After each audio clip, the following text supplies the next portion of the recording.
Hello students, चलिए start करते हैं। Unit second class 11 chapter 4 motion in plane के अंदर हमारा एक टॉपिक है यूनिफॉर्म सर्कुलर मोशन। इस टॉपिक को इतने अच्छे से पढ़ेंगे कि सारे के सारे कंसेप्ट आपको स्ट्रांगली क्लियर हो जाएंगे और कोई भी इस चैप्टर के अंदर, इस टॉपिक के अंदर कोई भी डाउट नहीं रहेगा। बस ध्यान से समझना है, ठीक है। क्या टॉपिक है हमारा? Uniform circular motion. पहले तो इसको पढ़ेंगे, फिर इससे रिलेटेड टर्म्स जो है हमारी वो भी इसी टॉपिक के अंदर आती हैं, वो भी क्लियर करेंगे। पहला टॉपिक हमारा यूनिफॉर्म सर्कुलर मोशन है। इसके अंदर एक एक वर्ड को ध्यान से देखो। पहला वर्ड क्या है? यूनिफॉर्म, फिर सर्कुलर, फिर मोशन। मोशन का आपको पता है, सर्कुलर का मतलब राउंड राउंड घूमना और यूनिफॉर्म का मतलब एक कांस्टेंट स्पीड से। तो यहाँ पे मेन जो डेफिनेशन बनेगी हमारी वो क्या होगी? अगर कोई ऑब्जेक्ट इस सर्कुलर पाथ पे एक कांस्टेंट स्पीड से मूव करती है तो उसको हम क्या कह देंगे? यूनिफॉर्म सर्कुलर मोशन कह देंगे। बात समझ में आई? अब इसको डिफाइन करते हैं, किस तरीके से हमें एग्जाम के अंदर डिफाइन करके आना है। मान लो ये हमारा पाथ है, इसके ऊपर कोई भी एक पॉइंट ले लिया हमने, पॉइंट ऑब्जेक्ट, ये लिख लिया हमने point object.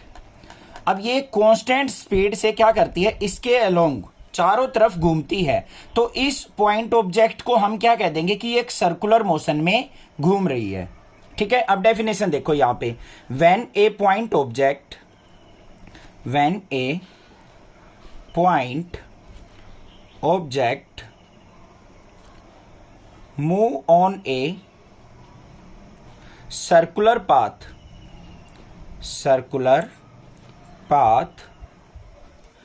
with a constant speed,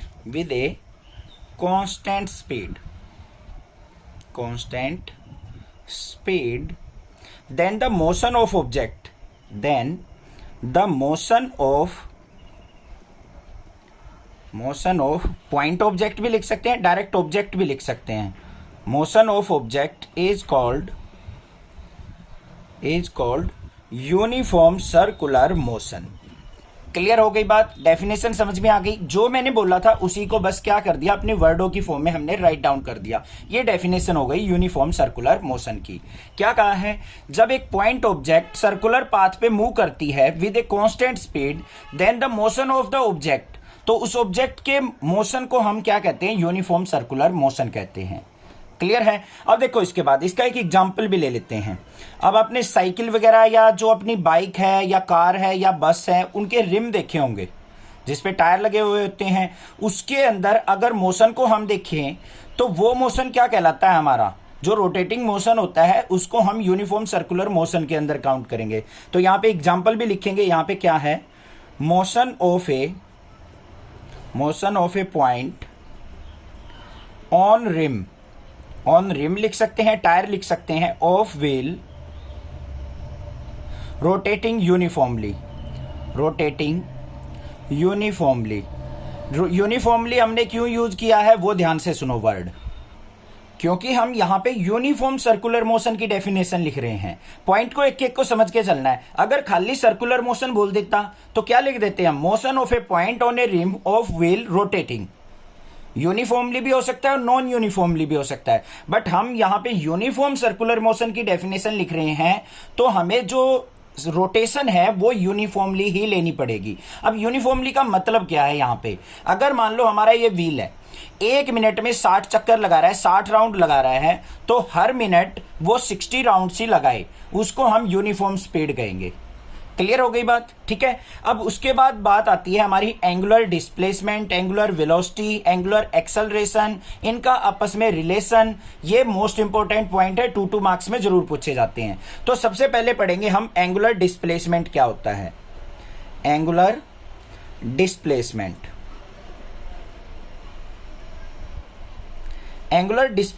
का मतलब क्या है? ध्यान से देखो। खाली डिस्प्लेसमेंट का मतलब तो आपको पता होगा, डिस्टेंस और डिस्प्लेसमेंट के बीच में डिफरेंस हम काफी सारे पढ़ के आ चुके हैं। बस यहाँ पे एंगुलर वर्ड साथ में यूज हुआ है। फिजिक्स के अंदर जहां पे भी आपको एंगुलर वर्ड साथ में मिल जाए ना, सिंपल वाली डेफिनेशन के साथ एंगुलर अगर वर्ड यूज मिल जाए तो उसका मतलब क्या होता है? जब हमारी कोई ऑब्जेक्ट कुछ थीटा एंगल से मूव कर रही है या रोटेट कर रही है एक सर्कुलर पाथ पे, तो उसमें हम एंगुलर वर्ड यूज करते हैं। एक लीनियर डिस्प्लेसमेंट होती है, एक एंगुलर डिस्प्लेसमेंट होती है। लीनियर डिस्प्लेसमेंट जो सिंपल डिस्प्लेसमेंट हम पढ़ते हैं, एंगुलर वर्ड यूज हो गया तो मतलब कुछ एंगल की बात कर रहा है, कुछ रोटेशन की बात कर रहा है, किसी एंगल से हमें चीज को क्या करना है, घुमाना है। बस यही काम यहां पे करेंगे हम। अब यहां पे क्या करेंगे, एंगुलर डिस्प्लेसमेंट को समझने के लिए ये मान लो हमारे पास क्या है, सर्कुलर मोशन है किसी ऑब्जेक्ट का। ये हमारा क्या हो गया, सेंटर हो गया, इसको हम ओ से रिप्रेजेंट करेंगे। इस पे यहां पे मान लो कोई भी ऑब्जेक्ट हमारी पी पॉइंट के ऊपर है, और ये हमारा ओ से पी क्या कहलाएगा, रेडियस या फिर रेडियस वेक्टर कहलाएगा। अब ये पी पॉइंट से स्टार्ट होके ऑब्जेक्ट और क्या करती है, थोड़े से टाइम के बाद क्यू पॉइंट पे पहुंच जाती है। तो ये कहां पे पहुंच गई, ओ पी से क्यू पे। तो उसने कितना डिस्टेंस ट्रेवल किया है, यही क्या कहलाएगी, हमारी एंगुलर डिस्प्लेसमेंट कहलाएगी। और ये किस फॉर्म में मेजर की जाती है, इस थीटा की फॉर्म में, कि ये कितने एंगल से रोटेट हुई है, उसको हम एंगुलर डिस्प्लेसमेंट में काउंट करेंगे। अब इसकी डेफिनेशन देखो यहां पे, angle traced by, angle traced out by, angle traced out मतलब एंगल बनाया है किसने, इस वेक्टर ने, रेडियस वेक्टर ही तो मूव किया है हमारा। Angle traced out by radius vector, radius vector at the centre, at the centre of circular path, circular path in A given time, in A given time. किसी particular time में जो radius vector ने path को cover किया है, जो angle को trace out किया है, उसी को हम एंगुलर डिस्प्लेसमेंट कहेंगे। और ये किसके इक्वल होता है, theta is equal to l by r. L क्या होता है हमारा, जो पी क्यू है, पी क्यू क्या होगा, एल, जिसको हम आर्क बोलते हैं, इसको आर्क भी लिख देंगे। थीटा क्या हो गया हमारा, एंगल हो गया, और आर क्या हो गया बच्चों, रेडियस हो गया। मेरे ख्याल से कोई दिक्कत नहीं होनी चाहिए एंगुलर डिस्प्लेसमेंट को समझने में। इसको और भी कैसे भी लिखा जा सकता है, angle is equal to L क्या है हमारी आर्क, और आर क्या है हमारा रेडियस। तो angle is equal to arc by radius. Clear हो गया। अब इससे पढ़ेंगे हम एंगुलर वेलोसिटी क्या होती है। एंगुलर वेलोसिटी पढ़ने से पहले आपको एक सिंपल सी बात बतानी है मुझे। वेलोसिटी की डेफिनेशन क्लियर कर लो अपने माइंड में, क्या होती है वेलोसिटी की डेफिनेशन। आप फट से कह दोगे sir rate of change of displacement is called velocity.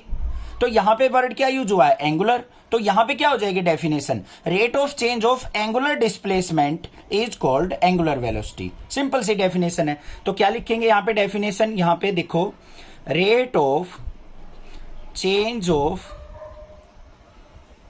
Angular displacement, angular displacement, displacement is called angular velocity, angular velocity. ये हो गया। अब यहां पे एंगुलर वेलोसिटी को हम किससे डिनोट करते हैं, ओमेगा से, क्योंकि सिंपल वेलोसिटी को हम v से रिप्रेजेंट करते थे, एंगुलर वेलोसिटी को हम किससे रिप्रेजेंट करेंगे, ओमेगा से रिप्रेजेंट करेंगे। और किसके इक्वल होगी वो, delta theta by delta T, या फिर हम इसको D theta by D T भी लिख सकते हैं। रेट ऑफ चेंज का मतलब क्या होता है, डिवाइड बाय टाइम होगा। और यहां पे क्या है, angular displacement, change in displacement का है, तो किसके इक्वल होती है वो, theta two minus theta one upon में टाइम का भी चेंज क्या होगा, T two minus T one. इसका मतलब क्या है, ध्यान से समझो। थीटा टू क्या है, किसी टाइम टी टू पे हमारी वेलोसिटी क्या है, थीटा वन क्या है, हमारी टी वन टाइम पे वेलोसिटी क्या है। इनके डिफरेंस को ही हम क्या कहते हैं, ओमेगा से रिप्रेजेंट करते हैं, एंगुलर वेलोसिटी से। और theta two minus theta one दोनों का बीच का डिफरेंस छोटा सा होगा, नेग्लिजिबल वैल्यू होगी, छोटी वैल्यू होगी, उसको हम डेल्टा थीटा से रिप्रेजेंट करेंगे। और टाइम की वेरिएशन, टाइम के अंदर जो चेंज हुआ है, उसको हम डेल्टा टी से रिप्रेजेंट करेंगे। तो ये हो गई हमारी एंगुलर वेलोसिटी। अब बात करते हैं यूनिट की। ओमेगा जो होता है हमारा, इसकी यूनिट क्या होती है, रेडियन पर सेकेंड। क्या होती है? रेडियन पर सेकंड। अब खाली वेलोसिटी की डेफिनेशन आपको क्लियर है और उसकी जो फॉर्मूला होता है, जो यूनिट होती है, वो क्या होती है? मीटर पर सेकंड होती है। अब यहां पे मैंने क्या किया है? रेडियन पर सेकंड ली है, क्योंकि एंगुलर की जो वेलोसिटी होगी, एंगुलर वेलोसिटी जो होगी, उसके अंदर किसकी बात की जाती है? एंगल की बात की जाती है कि कितने एंगल से कोई चीज रोटेट हुई है, और एंगल को हम किस में मेजर करते हैं? रेडियन में। तो रेडियन पर सेकंड, टाइम के साथ साथ कितना एंगल हमारा वेरिएशन हुई है, उसको हम एंगुलर वेलोसिटी कहेंगे। बात क्लियर हो गई होगी। मैंने अपनी तरफ से बेस्ट समझाने की ट्राई की है, तो चैनल को जरूर सब्सक्राइब करना और ज्यादा से ज्यादा वीडियो को शेयर जरूर करना। अब इससे आगे देखते हैं।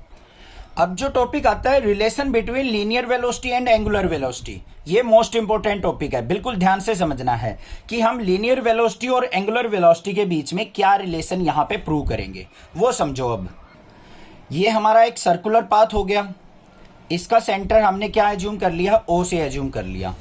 हमारी जो ऑब्जेक्ट है वो मान लो A पॉइंट के ऊपर है, यहां पे उसने मूव करना स्टार्ट किया और कुछ टाइम के बाद वो कहां पे पहुंच गई? B पॉइंट पे पहुंच गई, ये पहुंच गई। और ये A से B पे पहुंचने में उसने कितना टाइम लगाया? Delta T time. ये चीज आप अपनी लैंग्वेज में लिख सकते हो यहाँ पे। Let us consider a point object on circular path at point A, after time delta t, the object is at point B by moving an angle delta theta. उसने A से B पे पहुंचने में कितना एंगल ट्रेवर्स किया? Delta theta, मतलब एक छोटा सा एंगल, और डेल्टा टी मतलब छोटा सा टाइम लिया उसने, डेल्टा टी टाइम। ठीक है, डेल्टा से घबराने की जरूरत नहीं है, डेल्टा का मतलब होता है एक स्मॉल टाइम। क्लियर हो गई बात? डेल्टा टी है तो स्मॉल टाइम है, डेल्टा थीटा है तो स्मॉल एंगल है। और ए से बी का जो पाथ है उसको हमने आर्क को डेल्टा एल से रिप्रेजेंट कर लिया। अब यहां पे लिख लो जो जो भी है हमारे। एंगल ट्रेवर्स्ड वो कितना है हमारा? Delta theta. टाइम टेकन वो क्या है? Delta T. जो मैंने बोल के बताया है वो आपको जरूर लिखना है। और आर्क जो है हमारी, arc A B equal to वो क्या है? डेल्टा एल के इक्वल। ठीक है, अब यहां पे मैं थोड़ा सा लिख के भी बता देता हूं। कई बच्चे कंफ्यूज रहते हैं, सर आपने क्या बोला है, हमें समझ में नहीं आया। आप एक बार लिख दो, क्योंकि एग्जाम के अंदर तो लिख के आना पड़ता है। तो यहां पे लिखेंगे हम कंसीडर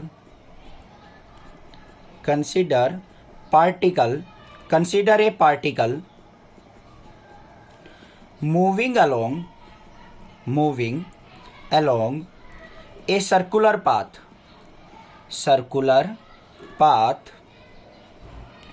of radius r। एक स्मॉल रेडियस r के जो रेडियस के सर्कुलर पाथ पे क्या कर रहा है? एक पॉइंट ऑब्जेक्ट मूव कर रहा है या एक पार्टिकल मूव कर रहा है। उसके बाद क्या किया है? वो कहां से कहां मूव कर रहा है? From A to B in time delta T. वो ए से बी कितने टाइम में पहुंचा? Delta T time. After cover ए डिस्टेंस, कितना डिस्टेंस क्या लिया हमने? Delta L. क्लियर हो गई? And making angle delta theta. ये बातें लिखी हैं जो हमने यहां पे अपने डायग्राम में शो की हैं। अब बात ध्यान से सुनो। लीनियर वेलोसिटी जो होती है हमारी, वो किसके इक्वल होती है? लीनियर वेलोसिटी किसके इक्वल होती है? v equal to displacement upon time. Displacement A से बी क्या है हमारी? Delta L. टाइम क्या है? Delta T. बात क्लियर? Equation number first. उसके बाद हमें क्या लिखनी है? एंगुलर वेलोसिटी वो किसके इक्वल होगी? किससे रिप्रेजेंट की जाती है हमारी? ध्यान से देखो, ओमेगा से। अभी सीखी थी हमने ऊपर। ओमेगा इज इक्वल टू किसके होता है बच्चों? Delta theta by delta t के। Equation number second. इतनी बात तो लिख लोगे आराम से। अब यहां पे क्या करो आप? यहां से डेल्टा एल की वैल्यू निकाल लो। Delta L is equal to किसके हो जाएगा? वी डेल्टा टी के। और यहां पे डेल्टा थीटा की वैल्यू निकाल लो, वो किसके इक्वल हो जाएगा? ओमेगा इंटू डेल्टा टी के। हमने क्यों इनकी वैल्यू निकाल ली है? क्योंकि डेल्टा एल क्या है हमारा? Displacement, simple displacement. और डेल्टा थीटा क्या है हमारी? Angular displacement. उन दोनों की वैल्यू आपके पास आ चुकी। ये इक्वेशन फर्स्ट सेकंड माननी थी, ये इक्वेशन थर्ड और फोर्थ मान लो। ये हो गई भाई। अब उसके बाद देखो, वी नो जो डेल्टा थीटा होता है हमारा एंगुलर डिस्प्लेसमेंट के अंदर पढ़ा था आपने, वो किसके इक्वल होता है हमारा, डेल्टा एल बाय आर के इक्वल पढ़ा था ना इससे प्रीवियस पेज पे। Delta theta is equal to delta L by R. अब यहां पे क्या करेंगे हम, डेल्टा एल और डेल्टा थीटा की वैल्यू को पुट कर लेंगे फ्रॉम इक्वेशन 3 और 4, बस काम खत्म हो गया। तो यहां पे क्या करेंगे हम, put value of delta theta and delta L from 4 and 3, 4 और 3 इक्वेशन से हम यहां पे क्या करेंगे, डेल्टा थीटा और डेल्टा एल की वैल्यू को पुट कर लेंगे। चलो भाई पुट करते हैं। अब इक्वेशन नंबर हमारी डेल्टा थीटा इक्वल टू किसके थी, delta theta equal to delta L by R. अब यहां पे इक्वेशन 4 और 3 से देखो डेल्टा थीटा किसके इक्वल है, ओमेगा डेल्टा टी। तो यहां पे मैं क्या पुट कर दूंगा बच्चों, omega delta T is equal to delta L की वैल्यू क्या है, वी डेल्टा टी, और अपॉन में क्या है, आर। ठीक है। अब यहां पे देखो डेल्टा टी से डेल्टा टी कैंसिल आउट हो रहा है हमारा, आर की क्या करेंगे, ओमेगा से मल्टीप्लाई, तो R omega is equal to किसके आ गया, वी के। तो यहां पे ध्यान से देखो वी क्या थी हमारी, लीनियर वेलोसिटी, और ओमेगा क्या थी, एंगुलर वेलोसिटी। तो आ गया रिलेशन बिटवीन हमारा linear velocity and angular velocity. बच्चे बहुत ज्यादा कंफ्यूज रहते हैं इनके रिलेशन को प्रूव करने में। बिल्कुल सिंपल स्टेप में बताया है, पहले आपको लीनियर वेलोसिटी लिखना है क्या होता है, फिर एंगुलर वेलोसिटी लिखना है। और हमने डिस्प्लेसमेंट के अंदर पढ़ा था delta theta equal to delta L by R होता है। हमने डेल्टा थीटा और डेल्टा एल की वैल्यू निकालनी है और यहाँ पे पुट कर देनी है, बस हो गया प्रूव हमारा रिलेशन। और वो क्या आ गया, R omega is equal to V के। तो लीनियर वेलोसिटी जो होती है हमारी आर ओमेगा के इक्वल होती है। बात क्लियर हो गई, समझ में आ गया। इससे आगे पढ़ेंगे अब हम एंगुलर एक्सेलरेशन क्या होती है। अब एंगुलर एक्सेलरेशन की डेफिनेशन लिखने से पहले मैं अगर एंगुलर वर्ड को हटा दूं और एक्सेलरेशन की डेफिनेशन आपसे पूछने लग जाऊं तो बता दो भाई एक्सेलरेशन की डेफिनेशन क्या होती है। आप कहोगे sir change of rate of angular velocity is called angular acceleration. अब चेंज ऑफ रेट बोल लो या रेट ऑफ चेंज बोल लो, बात बराबर होती है। दोनों का मतलब क्या होता है, टाइम के रिस्पेक्ट में हम बात कर रहे हैं। अब एंगुलर वर्ड यूज हो गया तो हमें क्या करना है, जो सिंपल वेलोसिटी ली थी हमें एक्सेलरेशन की डेफिनेशन में, अब उसकी जगह हमें एंगुलर वेलोसिटी वर्ड यूज कर लेना है, तो हो जाएगा एंगुलर एक्सेलरेशन। अब देखो डेफिनेशन क्या बनेगी इसकी, rate of change of angular velocity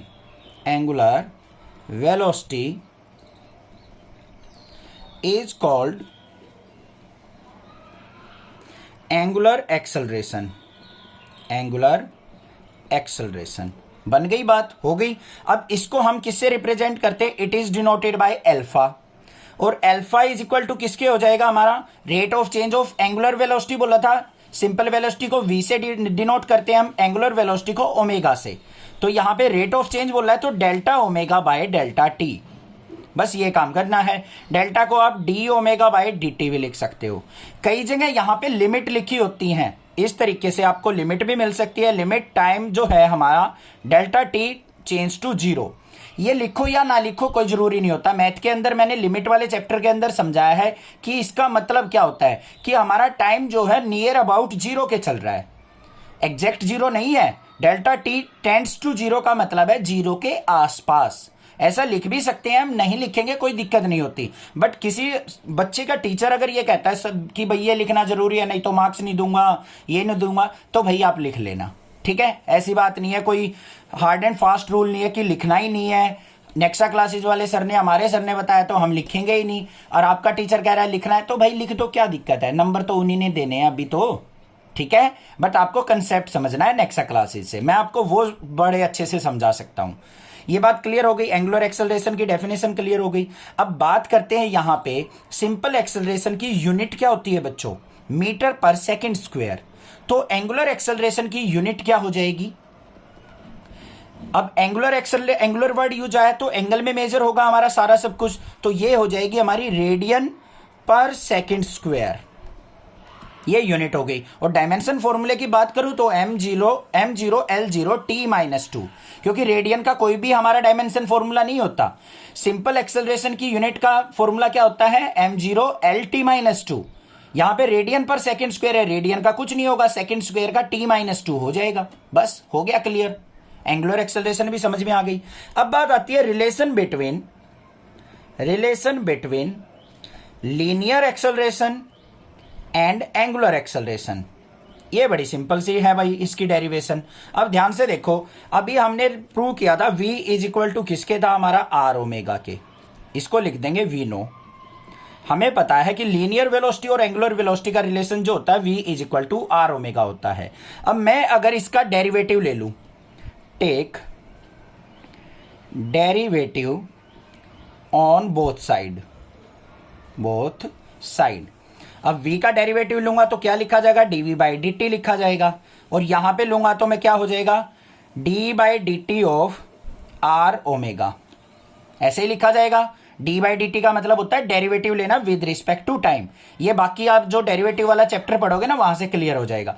अब dv बाई डी टी किसके होता है, एक्सेलरेशन के। और यहाँ पे r क्या है हमारा, रेडियस ऑफ सर्कल, वो तो फिक्स रहेगा, r बाहर हो गया। तो यहाँ पे क्या लिखा गया, d omega by D T. और a इज इक्वल टू क्या आ गया, r into D omega by D T. अब किसके इक्वल पढ़ के आए थे आप, अल्फा के, तो यहाँ पे अल्फा। तो a इज इक्वल टू क्या हो जाएगा हमारा, r अल्फा। ये आ गया मेरा रिलेशन किसके भाई बीच में, लीनियर एक्सेलरेशन और एंगुलर एक्सेलरेशन के बीच में।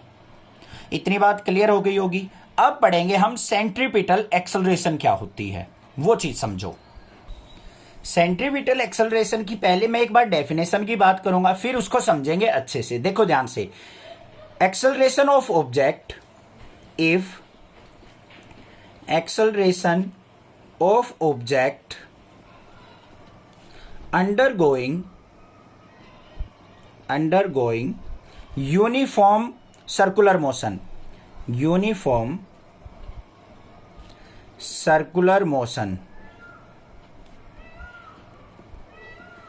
is called centripetal acceleration. क्या कहा है, अगर किसी ऑब्जेक्ट, कोई ऑब्जेक्ट क्या है, एक्सेलरेशन में है और वो under going uniform circular motion, और वो एक सर्कुलर मोशन को फॉलो कर रही है, तो उसको हम क्या कहेंगे, सेंट्रीपिटल एक्सेलरेशन कह लेंगे। ठीक है, आपने सेंट्रीपिटल फोर्स पढ़ी होगी, सेंट्रीफ्यूगल फोर्स पढ़ी होगी।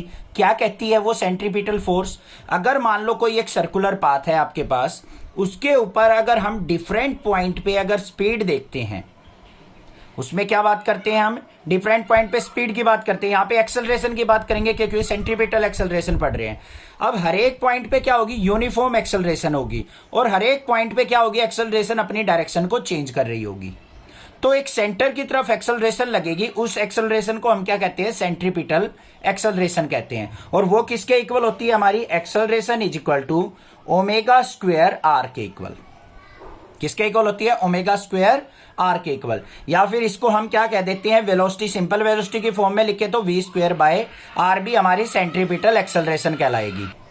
अब यूनिफॉर्म सर्कुलर मोशन से रिलेटेड लास्ट टॉपिक आता है हमारा, वो क्या है, terms related to uniform circular motion. अब जो यूनिफॉर्म सर्कुलर मोशन को डिफाइन करने वाली टर्म है वो कौन कौन सी है, वो पढ़ेंगे हम।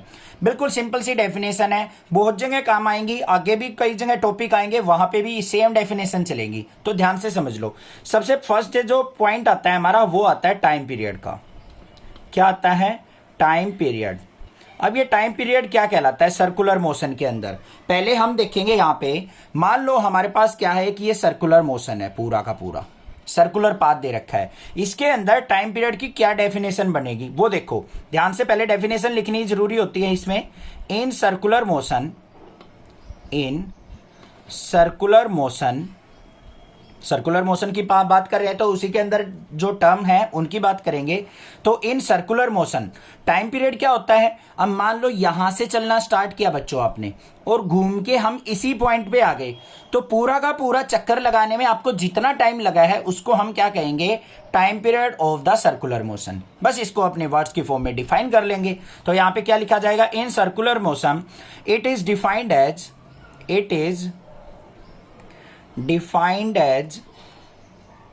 the time taken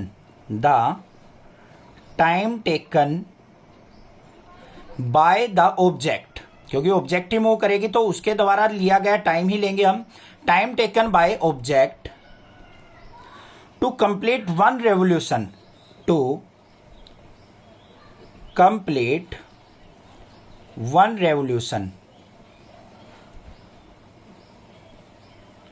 on its circular path, on its circular path, it is called time period and it is denoted by capital T. इसको हम किससे रिप्रेजेंट करते हैं? कैपिटल टी से रिप्रेजेंट करते हैं।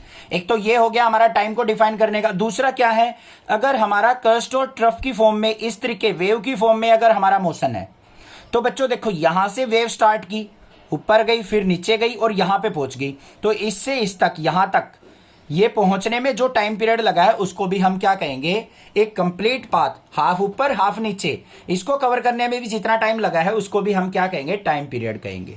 बात क्लियर हो गई। इससे नेक्स्ट जो पॉइंट आता है हमारा सेकंड, वो आता है frequency.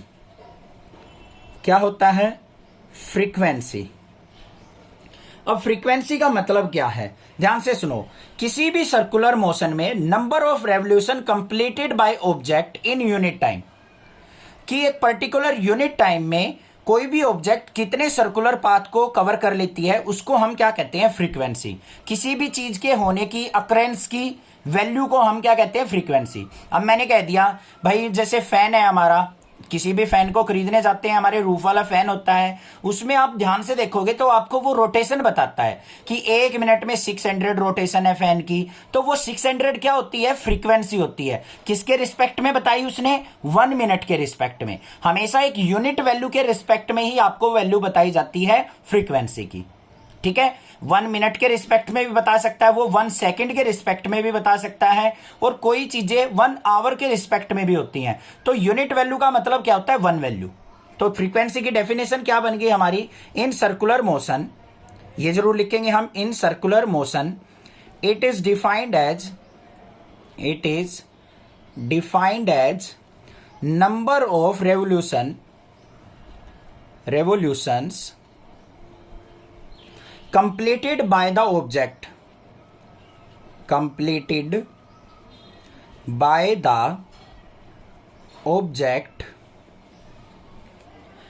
in unit time is called frequency। और इसको हम किससे रिप्रेजेंट करते हैं बच्चे? न्यू से रिप्रेजेंट किया जाता है। इसको क्या बोलते हैं? इसको न्यू। इस तरीके से न्यू से इसको रिप्रेजेंट किया जाता है। और यहां पे यूनिट की बात करें हम, यूनिट क्या होती है इसकी? सेकंड इनवर्स या फिर हर्ट्ज होती है। ठीक है, अब यहां पे बात आती है relation between time period and frequency. Time period और फ्रीक्वेंसी के बीच में रिलेशन क्या होता है? Relation between time period and frequency दोनों क्या होते हैं? एक दूसरे के रेसिप्रोकल होते हैं। तो T इज इक्वल टू क्या होता है? 1/न्यू के, और T into nu equal to किसके होता है? 1 के। ये होता है इनका आपस में रिलेशन। यहां पे न्यू की वैल्यू निकालनी हो तो 1/T होता है। फ्रीक्वेंसी हमेशा टाइम पीरियड का रेसिप्रोकल होता है।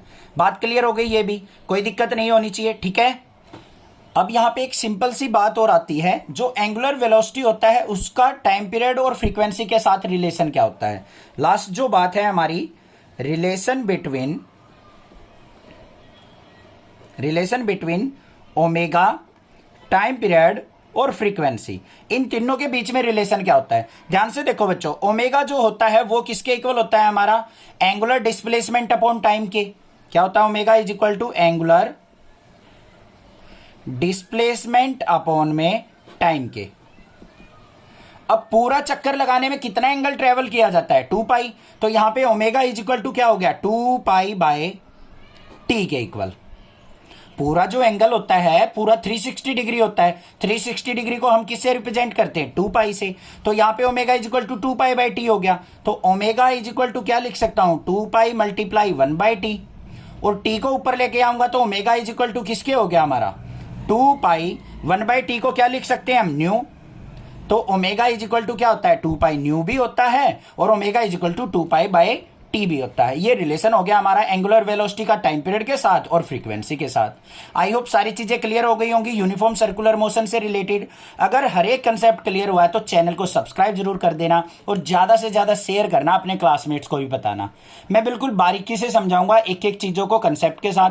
बस थोड़ा सा सपोर्ट करिए, वीडियो को शेयर कर दीजिए। मुझे भी लगे कि आपको समझ में आ रहा है तो मैं और भी ज्यादा मोटिवेशन से और अच्छा कंटेंट और सिंपल कंटेंट आपके लिए लेके आऊंगा। Thank you students for watching. Next class is video.